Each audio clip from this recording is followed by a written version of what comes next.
고신대학교 석주자 교수이신 김형석 교수님, 대한민국은 어디로 가고 있는가 짧지만 임팩트 있는 그런 강연을 해주시겠습니다. 큰 박수로 환영해 주시기 바랍니다.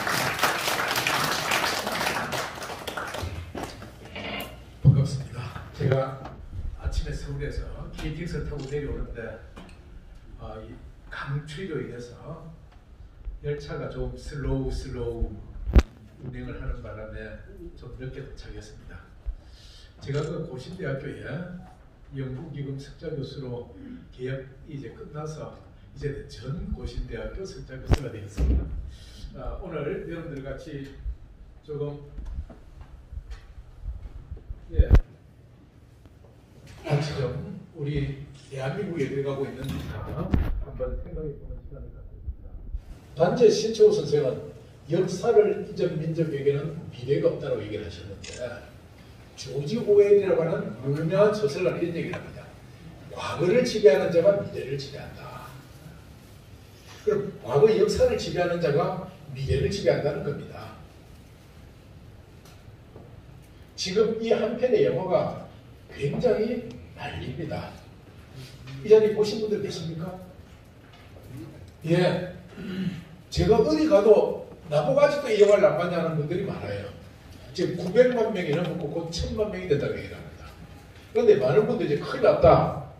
이 영화가 1000만 명만 넘어가고 나면은 이번 선거 해볼 필요가 없다. 왜? 저 전두환 후예들이 국민의 힘을 찍어줄 국민이 누가 있겠느냐. 이렇게 주장하는 사람들이 요 사람들입니다. 그래서 이 사람들은 이 민주당 사람들은 이제 이 선거는 끝이 났다 이런 얘기를 하거든요. 그래서 또 우측에 계신 분들은 야 우리는 왜 저런 영화를 못 만들어 가지고 옛날에 국제시장 영화가 나와서 1000만 명을 넘기고 그때 대단했는데 이제 그런 거 좀 못하냐. 근데 그런 건 항상 우파 쪽에 계신 분들이 좌파 쪽에 있는 사람들에게 항상 지는 것 같습니다. 좌파 쪽에 있는 사람 문화예술 활동을 열심히 해요. 문화예술 활동을. 그래서 영화, 무슨 뮤지컬, 오페라, 소설, 뭐 국악, 온갖 문화예술을 동원해서 국민들의 마음을 또 역사를 잘 모르는 아이들에게 이것이 역사다 하고 가르치지 않습니까? 자, 이게 역대 선거판입니다. 대한민국은 정확하게 둘로 나눠져 있습니다. 오른쪽 동부 벨트는 이거는 늘 보수의 텃밭입니다. 왼쪽 서부 벨트는 진보 또는 좌파가 강세를 떨치는 지역입니다. 18대 대선도 보면은 그렇고 19대도 꼭 그렇습니까? 20대 대선도 똑같아요, 구도가. 그런데 여기 주목해야 되면 18대 대선 때는 51대 48로 보수가 51대 48로 얘기했는데 그때는 박근혜 대 문재인이 1대1로 붙었어요. 그런데 19대 때는 보수가 52가 나오고 진보가 47이 나왔는데 보수가 진보한테 졌어요. 우파가 잡아서 졌어요. 왜냐? 우파는 홍준표, 안철수, 유승민 세 사람의 표를 나눠먹고 좌파는 문재인, 심상정 두 사람의 표를 나눠먹거든요. 그러니까 셋이 나눈 것보다 둘이 나눈 게 몫이 더 커서 문재인이 이겼단 말이에요. 그럼 20대 때는 어땠냐? 처음으로 우파가 좌파한테 진 선거가 20대 선거입니다. 47.8대 48.5로 졌어요. 그런데 왜 이겼느냐? 심상정이라는 사람이 이재명의 표를 3% 뺏어갔기 때문에 우파가 이긴 것이지 우파와 좌파의 구도를 보면 처음으로 역전당한 선거가 지난번 대선입니다.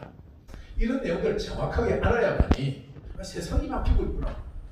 그럼 세상이 왜 이렇게 바뀌고 있을까? 여러분들의 여기 계신 분들의 자녀분들은 여러분들과 생각이 다른 자녀들 참 많지 않습니까? 하물며 여러분 손자들은 어떻습니까? 학교에서 역사를 배우는데 제 손주도 초등학교 5학년인데 선생님이 그랬다는 겁니다.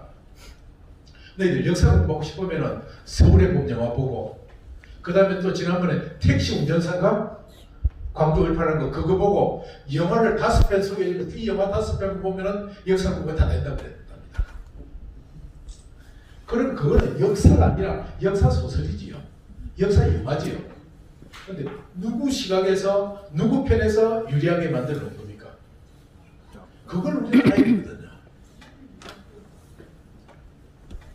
그 다음에 또 대한민국이 너무나 다른 대한민국이 두 개가 있는데 하나는 10대부터 60대 이상까지 이렇게 생각이 너무너무 달라요.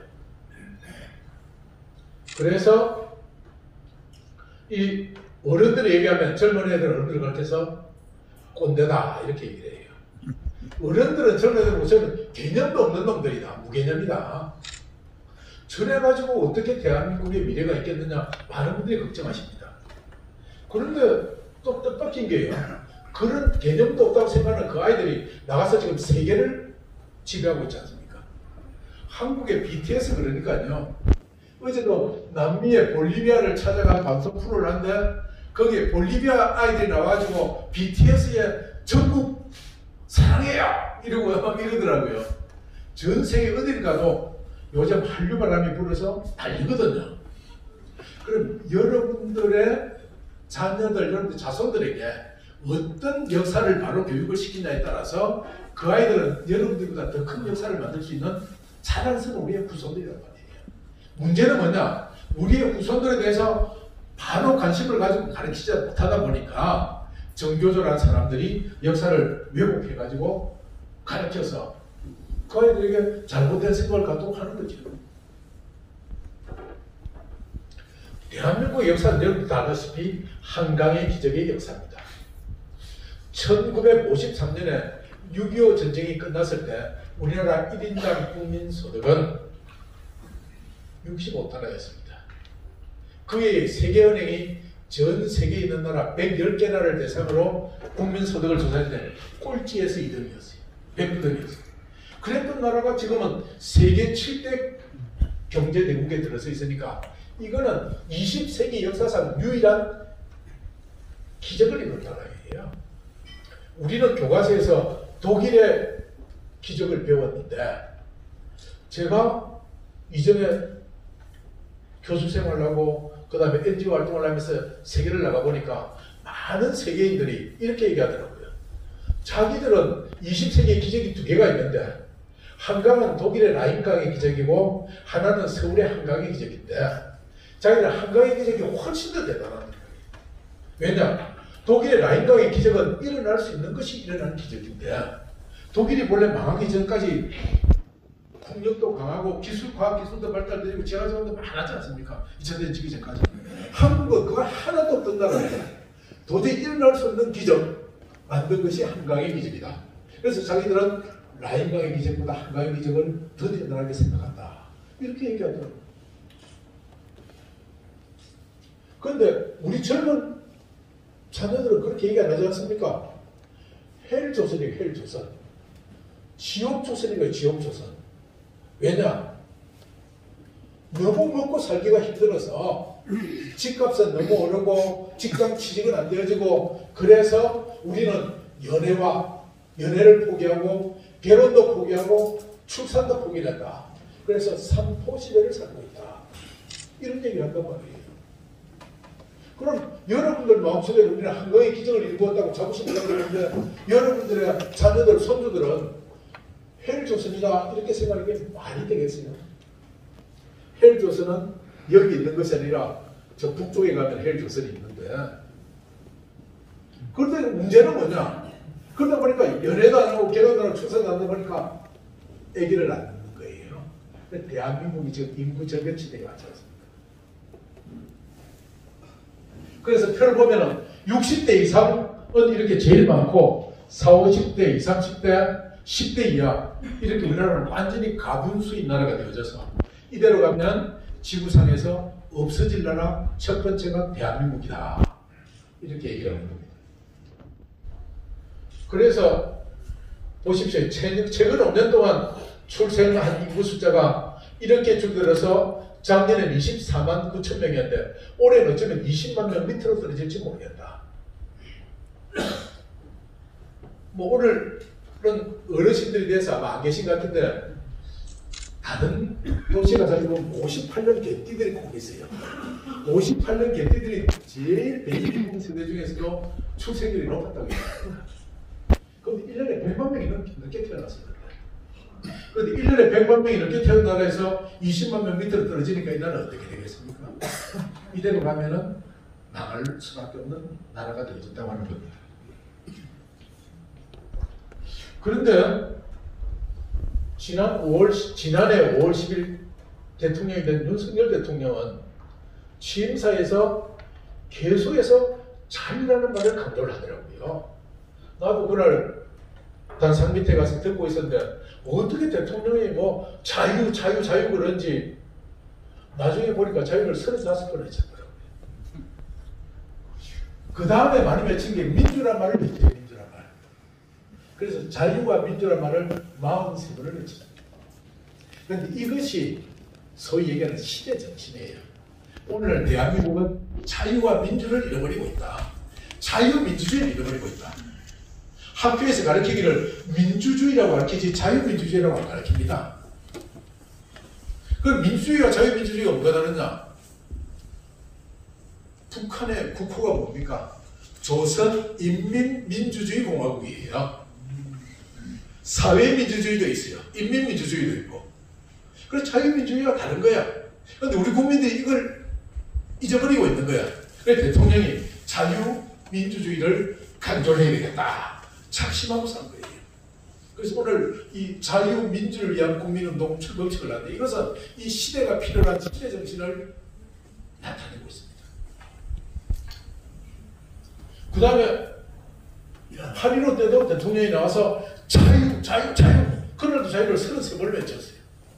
그다음 민주주의라는 걸 이렇게 외치고 그래서 윤석열 대통령을 상징하는 얘기가 전에는 공정과 상식, 요즘은 자유와 민주 이렇게 또 얘기를 하는 거예요. 그런데 이걸 부정한 대한민국 건국을 부정하는 사람들이 있어요. 제가 73년도에 대학을 입학을 했는데 제가 대학 3학년 때 이 고려대학교의 강만결 교수님이라는 분이 분단시대 역사의 시장 책을 썼어요. 그때 이분이 뭐라고 얘기하냐면 대한민국은 통일되지 못하고 남북이 나눠져 있기 때문에 이 지구상에 태어나서는 안 될 나라이다 라고 얘기를 했는 거예요. 이것이 지금까지 운동권 정치인들의 좌파 교육을 받은 사람들의 그들의 인식에는 머릿속에는 첫 번째가 대한민국은 태어나서는 안 될 나라이다. 그럼 나라가 어떻게 되겠습니까? 태어나서는 안 될 나라를 위해서 나라를 지키고 태어나서는 안 될 나라를 위해서 일해서 세금 바치고 그런 건 잘못됐다는 거 아니겠어요? 나라를 망하게 하는 일이란 말이에요.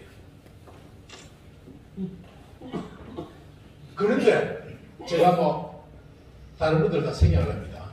이분이 이 강만결 교수님이 1999년 1월 17일 날 한겨레와 인터뷰에서 이런 얘기를 해놨어요.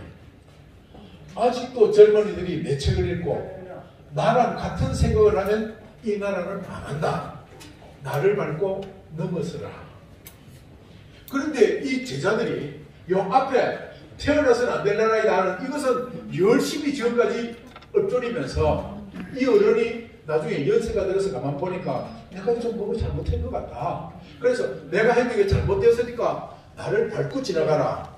이 말에 대해서는 저는 천안해요. 참 이상하단 말이에요. 뭐가 잘못되고 한참 잘못된 거지. 그런데 이분이 여러분 잘 아는 사람이지 않습니까? 이분이 대통령 출마하면서 대한민국이 묻는다라고 하는 책을 냈더라고요. 이 책에서 뭐라고 쓰고 있냐면은 저 앞에 강만길 교수의 얘기를 그대로 인용을 해서 대한민국은 태어나서는 안 될 나라이다 라고 이 책에 주장을 하고 있는 거예요. 이 이제 소위 운동권 출신들이 공통적으로 교과서처럼 읽는 책이 이 해방전선의 책이라는 책입니다. 이런 책을 여러분들이 뭐 읽어보실 필요도 없고 또 그럴 기회가 안 되지 않습니까? 분명해서 이 책의 결론은 뭐냐? 대한민국은 태어나서는 안 될 나라라고 하는 거예요. 잘못 태어났다고 하는 거예요. 그럼 대한민국의 정통성이 어디 있느냐? 저 북한 정권에 있다고 믿고 주장하는 거예요. 그래서 이 세 어른이 뭐 어른도 아니지만 하여튼 이 세 분이 대한민국은 태어나서는 안 될 나라이다 라고 주장한 대표적인 정치인들이에요. 그리고 이 사람이 작년까지 광복절만 되면 튀어나와서 대한민국은 태어나서는 안 되나라고 외치면서 대한민국이라는 말도 안 쓰고 아예 우리나라 해놓고는 많은 국민들 마음에 영장의 불을 질렀지 않습니까? 이 사람이 연설할 때마다 공격하는 사람이 4명이 있어요. 누구냐? 이성만, 박정희, 안희태, 백선영. 그럼 이 4사람 누군지 알지요? 그걸 왜 공격한다? 이 4사람이 한국의 보수 진영을 연결하는 상징적인 고리다 이거예요. 이 고리를 끊어야 된다. 그래서 이 사람들은 공격을 하는 겁니다. 그런데 그것도 모르고 사람들은 뭐 안희태 욕을 했다가 백선영 욕을 했다가 박정희 욕을 했다가 이성만 욕을 했다가 막 휘말려서 그런 모습들을 보면서 참 안타까운 점들이 있었어요. 그래서 그들은 소위 백년전쟁이라는 거예요. 백년전쟁. 대한민국 역사는 언제부터 시작이 되어지냐? 이 사람들 대한민국은 동학난에서부터 출발했다고 주장을 해요. 동학난에서부터. 그리고 그 동학난의 전통을 이어받아서 1980년에 광주에서 5.18 민주운동을 했다. 그래서 역사의 정통성은 우리한테 있다. 이렇게 주장을 하는 겁니다. 그래서 그걸 갖다 이 사람들은 백년전쟁이라고 해요. 백년전쟁. 그리고 그들이 이분 이승만 대통령은 반정자라는 타이틀, 반정자라는 꼬리표를 붙여놨어요. 박정희 대통령한테는 스네이크다. 참. 예. 그런데 이제 박민식 보훈부 장관이 이승만 건국 대통령 기념관을 세우겠다라고 발표를 했더니만 예, 윤미향이를 비롯해서 윤미향 아시죠? 윤미향이 그 정신대 운동에서 그랬던 고발당에 있던 윤미향을 비롯해서 이 좌파 국회의원들이 모여서 이승만 건국 기념관 중단해라. 국회에서 예산을 한 푼도 줄 수 없다. 이 시작이 또 전쟁이 또 시작되어진 거죠. 서울의 여의도에 가면은 우리 재단 사무실 바로 옆에 이 광복기관이 있어요. 거기 가면 앞에 이렇게 써붙여놨습니다. 대한민국 105년. 그럼 이분은 대한민국이 언제 태어났느냐? 105년 전 1919년 3.1운동이 끝나고 상해 임시정부가 거의 대한민국의 시작이라고 주장을 해요. 그래서 또 이렇게 반대쪽에서 플래카드를 걸어놨습니다. 이종찬 씨의 생일은 언제인가요? 당신이 잉태된 날인가요? 당신이 태어난 날인가요? 임시정부 아닌데 임시정부. 이거 정부가 태어나기 위해서 엄마 뱃속에 있던 때인데 그걸 갖다 어떻게 정부라고 그러느냐. 그렇게 또 반박을 해놓은 플래카드도 걸려 있습니다. 많은 분들이 뭘 모르고 좀 미안합니다만은 여러분들도 혹시 그런지 모르겠는데 대한민국이 광복이 언제 되었냐면 1945년 8월 15일 광복되어졌다. 그게 광복절이다라고 얘기하시는 분들이 참 많아요. 역사를 정확하게 모르는 겁니다. 그건 해방절의 해방절. 일본으로부터 해방되어진 날이에요. 그럼 광복은 뭐냐? 1945년 8월 15일 날 해방은 되어졌는데 우리나라 정부를 세우지 못했어요. 왜? 미군정을 했기 때문에. 남해는 미군정, 북한은 소련군정. 그래서 3년 동안 열심히 노력해서 1948년 8월 15일 날 정부를 세우게 되어지는 거예요. 거기서 또 대한민국이 시작이 되어진 겁니다. 그래서 이제 미철 되찾았다고 해서 광복이라고 부르는 거예요. 그런데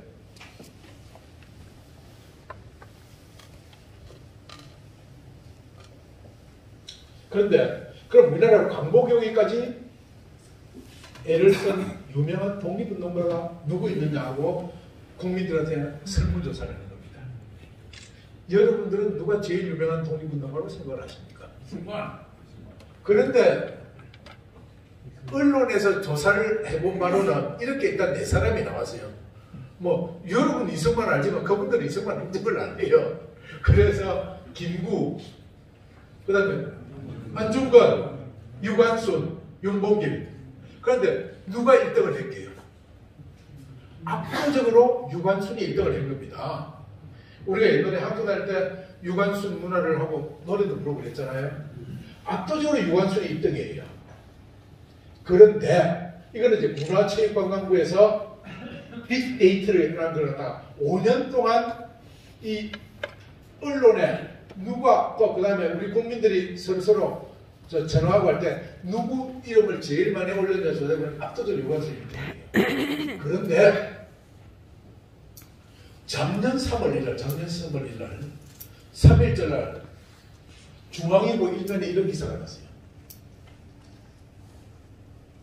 유관순 그리운 미친년 간다. 3일절에 여당 이병훈이 올린 시. 이병훈 더불어민주당 의원이 3일절 맞아 일제히 한국의 분년이 일었던 선열들을 기리며 시 한 편 올린다면서 유관순 열사를 미친년 등으로 표현한 시를 올렸다가 논란을 빚었다. 이어 이 의원은 이재명 후보와 민주당은 일제강점기라는 후복한 상황에서도 애국 충격으로 민족의 밝은 등불이 되주셨던 선열의 뜻을 기리고 그 정신을 계승하며 더 나은 대한민국을 만들어가는 데 앞장서겠다며 독립유공자와 유가족 여의 부족함이 하겠다고 덧붙였다. 아니 이병훈이라는 광주 국회의원이나 이재명이라는 민주당 대표가 왜 유관순 여사를 미친년이라고 얘기를 한단 말이에요. 그야말로 미친 사람들 아니겠어요? 이게 중앙일보 일면 머리 기사에서 지금도 여러분들이 인터넷에서 검색해보면 그대로 뜹니다. 이게 가짜 뉴스가 아니에요. 이게 사실이에요. 사실. 그래서 이제 이병훈 의원이 일제히 한글의 분년이 일어났던 선열들이 있는 시 한 편을 올립니다. 유관순. 시를 한번 읽어볼까요? 정호성 시인이 쓴 건데 그리움 미친년 같다. 햇빛 속을 낯질하며 간다. 쫓는 놈의 그림자는 밟고 밟으며 덜풀 따다 총괄 대신 나누어주며 간다. 이게 무슨 놈이시냐 말이에요. 이게. 그런데 이걸 갖다가 자랑스럽게 시라고 해서 3일절을 올려놓은 겁니다. 이런 사람들이 뭐라고 그래요? 역사를 왜곡하는 그런 인간들이지 않습니까? 그런데 이 시가 어디 나오냐? 정호성이라는 시인이 쓴 슬픔이 기쁨에게라는 시집에 보면은 유관순에 관한 시가 뭐니 9편이에요. 9편. 그런데 제목이 전부 다 그리움 미친년 같다. 바람난 어머니, 창녀, 술집 잡고 창녀. 이분 여러분들 아시죠? 태용우라는 사람 아닙니까? 근데 북한에서 내려온 사람이잖아요. 이 사람이 뭐라고 했어요?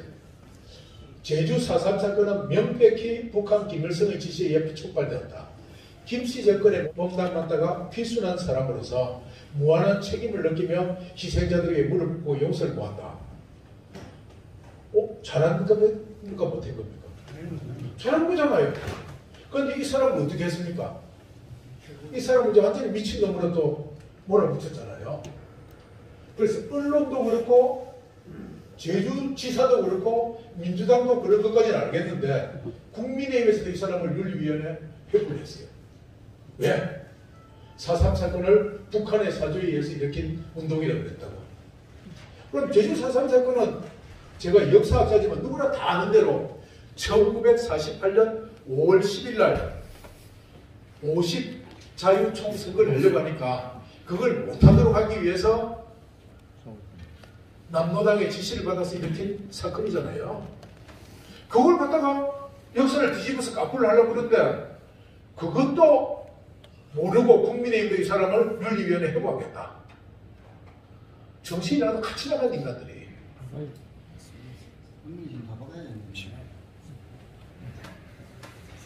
그러면서 이들이 내세운 이유는 뭐냐면 이미 진상조사위원회에서 진상보고서가 나와 있어서 역사학에서 합의가 다 끝난 상황이야. 그런데 제주 4.3 사건 진상보고서라는 걸 열어보면 이렇게 나와 있어요. 우리는 제주 4.3 사건 전체에 대한 성격의 역사적 평가를 내리지 않았다. 그래서 후대 역사에 봅시다. 그런데 내리자는 걸 갖다 내렸다고 거짓말해서 이러지 않습니까? 제가요, 여야가 국회에서 안장일치를 합의해서 만든 5.18 진상규명위원회 자문교수거든요. 내가 지난주에도 광주에서 5.18 관계자들 모아놓고 그 얘기했어요.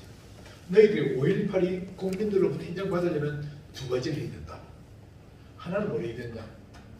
첫째, 5.18 역사 왜곡 처벌법이라는 게 있어요. 5.18을 비난하면 처벌해도 좋다고 법으로 만들어져 있어요. 그거 없애지 않으면은 5.18 인정 안 해준다. 두 번째, 5.18 유공자들 국가로부터 보상금 받은 사람들 명단 공개 안 하면 그거 인정 못 해준다. 자기 이름도 밝히지 못하는 국가 유공자가 어디 있냐. 그렇게 얘기했어요.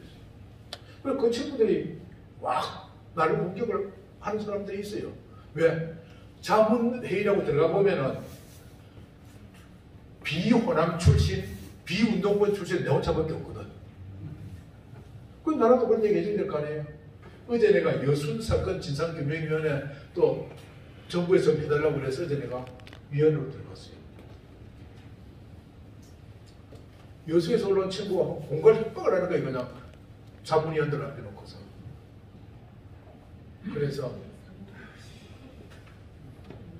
이게 무슨 인민재판하는 것도 아니고 자유민주주의 국가에서 정권이 바뀐데도 이런 의장을 부리니까 지난 정부에 넘어지기 때문이야. 너희들 이렇게 하면 전 국민들의 동의를 못 받는다. 심지어 어떻습니까? 요번에 동학특별법이라는 걸 만들고 있어요. 동학특별법. 동학은 대한민국도 아닙니다. 조선시대 동학은 아시지 않습니까? 그런데 지금 현재 동학특별법에 의해서 정손자까지 4대손까지 연금을 주는 거예요. 그런데 이번에 법을 개정해서 고손자까지 5대손까지 주겠다고 법을 만드는 거예요. 그래서 송옥은 교수가 조선일보에다가 잘못된 칼럼을 쓰고 내가 중앙일보에다가 왜 이런 걸 정치적으로 완전 잘못했다고 칼럼을 써서 우리가 공격을 하니까 이게 국회에 잠시 보류되어져 있어요. 이게 대한민국의 현실이에요. 대한민국의 현실. 요번에 민주화 유공자법이라는 걸 지금 만든다고 해서 시끄럽지요. 민주화 유공자법은 해방되어져서부터 지금까지 그들이 소위 얘기하는 민주화 운동했다는 사람들, 그것이 민주화 운동을 했는지 안 했는지 공적도 안 밝히고 이름도 안 밝히고 그냥 밀실에서 검토를 해서 인정을 해주면 그것을 그냥 유공자 인정해 주도록 하는 그런 내용이 있어서 독소조항이라고 지금 국회에서 붙어 있는 거 아닙니까? 국회의원 숫자가 많다고 제 마음대로 해도 되는 세상이 되고 있거든요.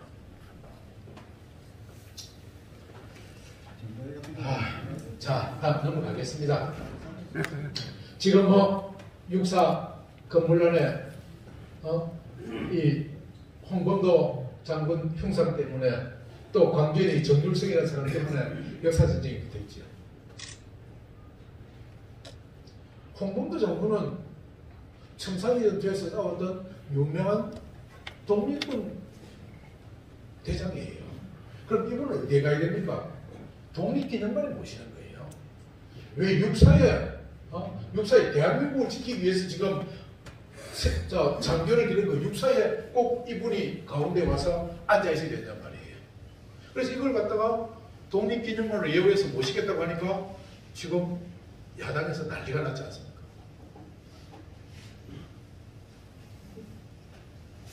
지난 정권에 이렇게 또 아니텐을 막 공격을 하는데 그 이유는 뭐냐? 애국가 바꾸려고. 그래서 애국가를 바꾸자. 뭘 하느냐?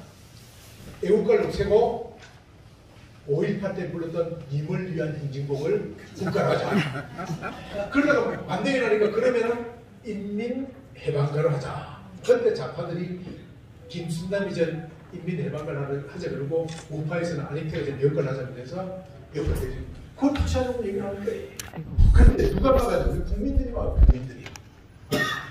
그래서 막 여론조사를 해보면 우리 국민들이 바꾸자는 사람은 24%, 바꾸서는 안 된 사람이 58%, 게다가 무응답처까지 하면은 응답자의 70%가 애호가 바꿈을 반대를 했어요. 우리 국민들이 애호가를 지킨 거예요. 여러분들 이 어른 아십니까? 텔레비전에 나오지요? 김성근 감독이라고. 이분의 별명이 야신인데 야구의 신. 이분은 나이가 82살이에요. 근데 지금도 야구를 해요. 공을 던져주고. 근데 이 어른이 얼마 전에 책을 냈어요. 제목이 인생은 순간이다. 근데 이분은 늘 약팀의 감독으로 갑니다. 약한 팀의 감독으로 가서 훈련을 열심히 시켜서 강팀으로 만드는데 약팀에 가보면 공통점이 있다는 거야. 약팀은 눈이 흐리멍텅한 애들이 전부 다 한 얘기가 어차피 안 되는데 뭐 어차피 질 건데 뭐 그래 패배의식이 생긴다는 거예요. 이 아이들 상대로 열심히 훈련을 시키면 얘들 생각이 바뀐대요. 혹시 어쩌면 될지도 모르겠어. 그러다가 또 더 혹독하게 훈련시켜나면 이제는 반드시 이길 수 있다. 그래서 인생은 어차피라는 단어를 혹시로 만들고 그것을 반드시로 바꾸는 것이다. 이렇게 얘기했어요. 뭐, 맨날 여론조사에 가도 되지도 않는데 뭐 이미 끝난 건데 뭐 어차피 안 되는 건데 뭐 와 같은 놈인데 뭐 이렇게 생각하는 사람들은 미래가 없는 거예요. 그런데 그 생각을 이분 말만큼은 열심히 해서 반드시 하면 반드시 바뀌게 되어지는 거예요. 오늘 이 자리에 자유민주를 위한 국민운동입니다. 그럼 이렇게 모여서 뭐 하는 겁니까? 자유민주주의 국가를 지키기 위해서 반드시 깨야 되겠다. 그런 마음을 가지고 여러분 뜻을 모으는 거예요.